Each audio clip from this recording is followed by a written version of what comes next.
Moin, schön, dass du wieder eingeschaltet hast und mich auf meiner Reise auf die Philippinen und durch Thailand begleiten möchtest. Bevor ich weiterreise auf die Insel Negros, genauer gesagt den Ort Bacolod, Philippinen, habe ich noch 3 Tipps für dich. Was Kulinarisches, was zum Thema Massagen und was Essentielles, wenn du gerne Roller fährst. Aber schau selbst. Spa-Time!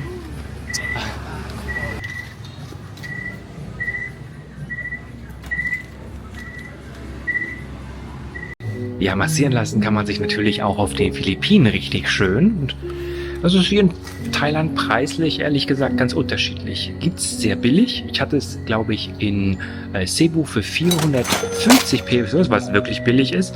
Aber jetzt machen wir mal was richtig Schönes, 90 Minuten lang für 110 Pesos. Und ich glaube Gringo für 140, weil es was ganz Besonderes ist.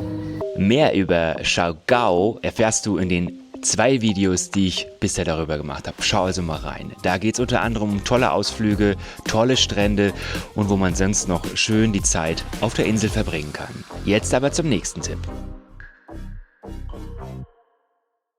Abends hier mit dem Moped zu fahren, ja, ist ja manchmal ein bisschen gefährlich für die Augen, weil da können ja Insekten oder halt auch der Regen die Augen ganz schön belasten. Deshalb habe ich mir hier diese Brille besorgt, die ich auch schon vor meiner Laseroperation mir geholt habe, um die Augen zu schonen. Also ich benutze das auch gegen den Zugwind. Echt praktisch. Tagsüber geht es natürlich mit Sonnenbrille, aber in der Nacht ist es ein bisschen dunkel mit Sonnenbrille. Deshalb hier diese Brille, die natürlich in der Videobeschreibung verlinkt ist. Ein letztes Mal, bevor wir die Insel verlassen, hier bei Coco Frio, ein super netter Shop, ja, wo es angefangen von der ganzen Kokosnuss leckere Shakes gibt, mit Kokosnussmilch zum Teil, also entweder vegan oder auch nicht, und mit Eis, Kaffee, alles vorhanden hier beim Coco Frio. Solltet ihr euch auf jeden Fall mal reinziehen. Sehr schön nach dem Training, nach dem Gym. Thank you, Robert. Are you vegan, Robert? I am, yeah.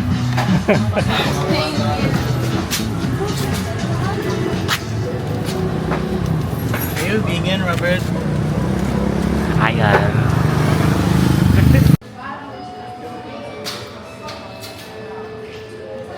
Central Office BGCC 51 from Cebu.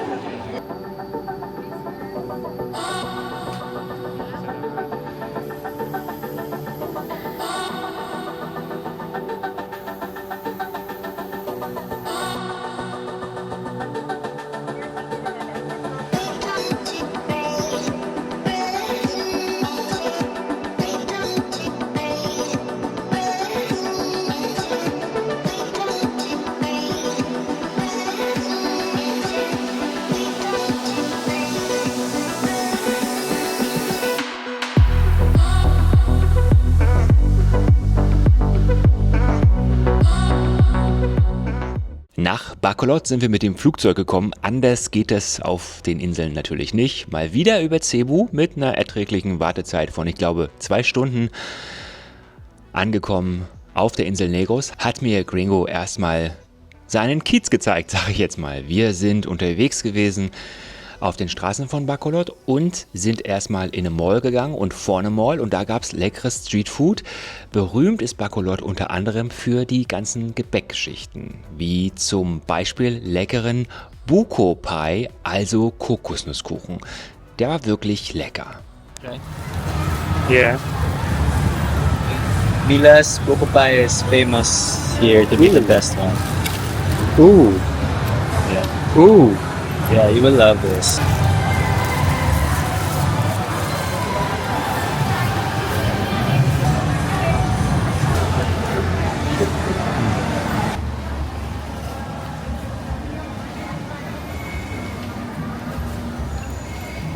Thank you.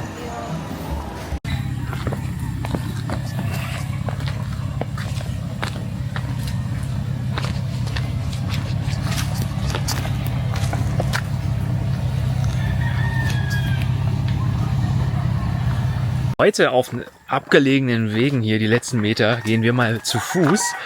Ging zwar auch mit dem SUV, aber irgendwie gedacht mal direkt mal aufsaugen hier die Atmosphäre. Und was man hier als allererstes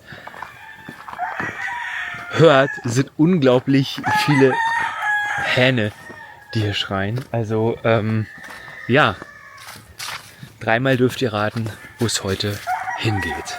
Sieht ein bisschen aus wie Regenwald hier. Ist aber der Regenwald ist auch nicht weit weg, ehrlich gesagt. Ich weiß nicht, vielleicht können wir da auch mal einen Blick reinwerfen. Aber jetzt geht's erstmal zur Farm.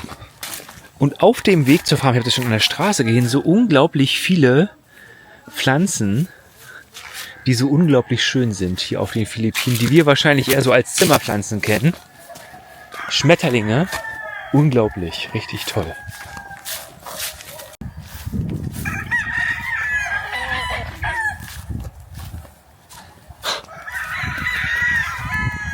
So many cocks around.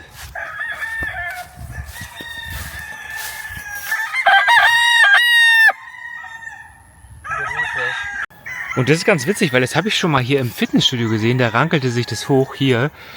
Bei uns heißt das mexikanische Minigurke. Scheint auch auf den Philippinen vorzukommen. Ja, wieder was für die Gartenfans, vor allem für die, die tropische Früchte mögen.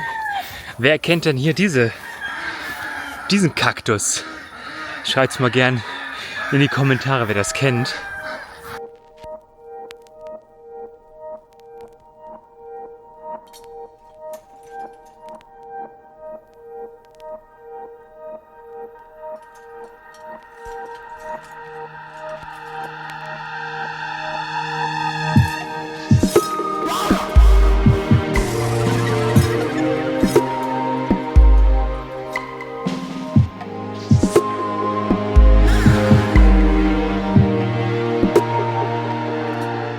Ja, der heutige Ausflug, der geht auf eine Farm. Und einige Leute, die sich mit den Philippinen schon beschäftigt haben, die werden auch wissen, was für eine Farm das ist. Es handelt sich um eine Farm, auf der sogenannte Hähne für Hahnenkämpfe gezüchtet werden. Das Thema ist ganz sicher streitbar, aber ganz sicher ist auch, dass die Hahnenkämpfe zur Kultur der Filipinos gehören und ich deswegen das Ganze einfach mal ganz unbedarft mir angeschaut habe und auf diese Farm gefahren bin und sagen muss, dass ich davon fest überzeugt bin, dass die allermeisten der Hühner und auch der männlichen, also der Hähne, die dort leben, ein besseres Leben haben als in Deutschland oder sonst wo in Europa. Ja, also diese Tiere haben alleine vom Platzangebot deutlich mehr, als das in Europa der Fall ist. In aller Regel, klar gibt es da auch immer Ausnahmen und richtig gute Paradebeispiele, aber ich glaube, den Hähnen geht es ja bis zu ihrem Kampf nicht so schlecht. Deshalb will ich das Ganze gar nicht verurteilen. Das Ganze ist für viele nicht nur Hobby oder sogar Lebensunterhalt. Für viele ist das einfach ihr komplettes Dasein, ihr komplettes Leben. Und deshalb sehe ich mich überhaupt nicht in der Lage, das zu verurteilen. Was ich dort gesehen habe, war super interessant, ein interessanter Einblick für mich.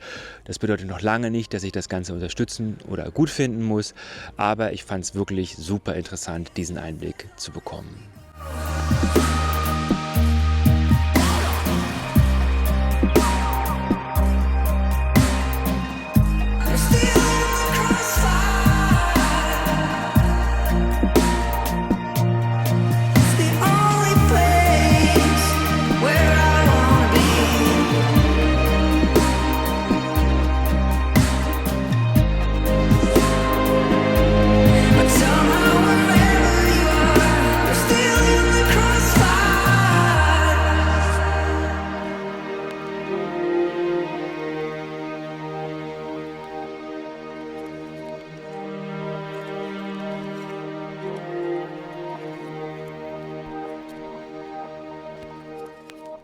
So they're also changing, swapping? Yeah, they're swapping cocks? 2 cocks because there were some defects in some of them.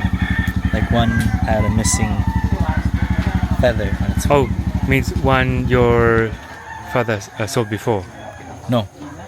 They bought some Yeah. to bring to Manila, but they cannot bring it there if there's some damage.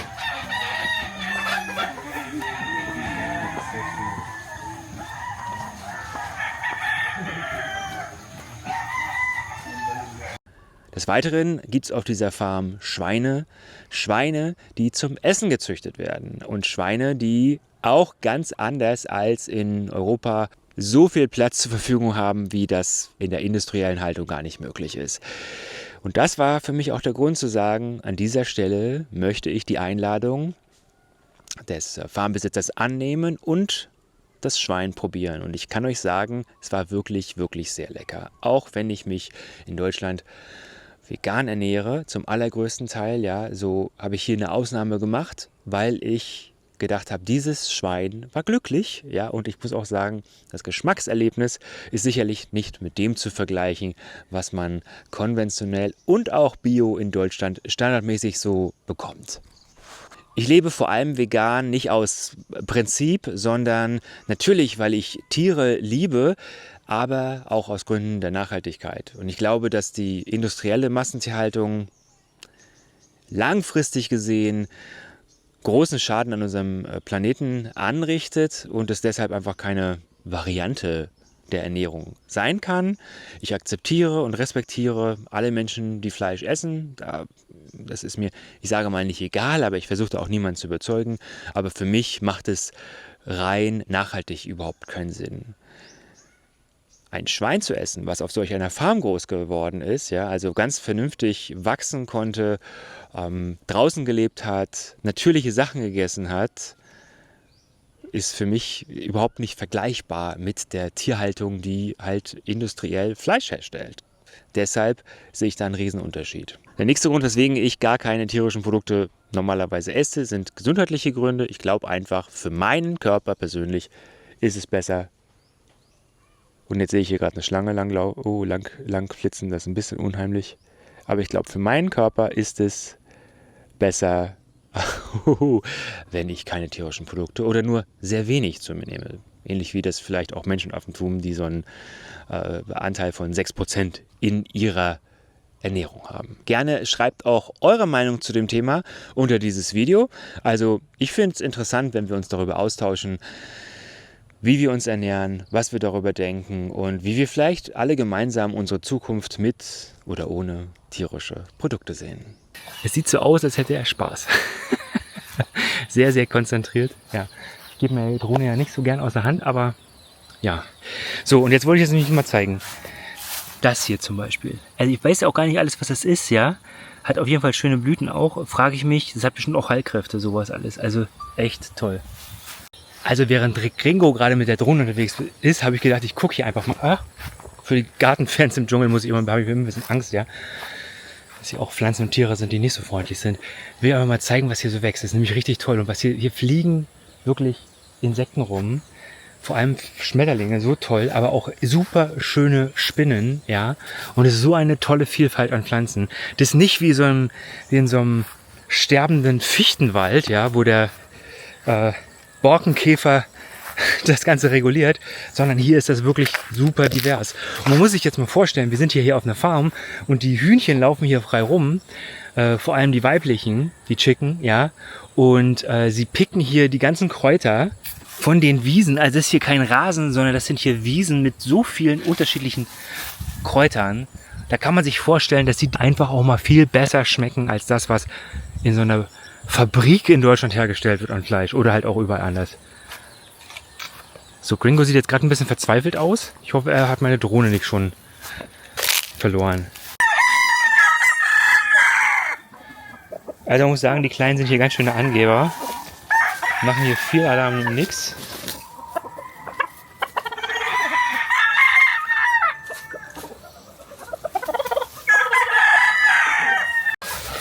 Ach, und hier sind jetzt doch die Schweine. Ein paar haben es überlebt bisher. Und die sind aber viel größer. They are much bigger than the one we had here. Oh, very nice. Very cute ones. Oh, und das sieht doch aus wie eine Strelitzia, oder? Ein wunderschönes Teil hier. Riesig groß. Eine Hand einmal zum Vergleich. Also die ist ungefähr 4 bis 5 Mal so groß. That's a beautiful view here, Gringo. Yes. And we hear water. There's a river. There's a river here, and there's like some waterfalls that go all the way there. And the water is it's naturally rich in iron, so the rocks are orange. Ah, that's very nice. And I hear a lot of birds. I think it's perfect for the drone here later. And this is a very nice house here. Wow. Art by Gringo Grass. Very nice. And a sharp knife attached. Und mit einem letzten Überflug über die Dschungelfarm geht unser Ausflug zu Ende und wir fahren in den Sonnenuntergang. Richtig genossen habe ich's und ich möchte euch nach eurer Meinung fragen, was denkt ihr über Hahnenkämpfe, vegane Ernährung und die Philippinen? Schreibt's gerne in die Kommentare.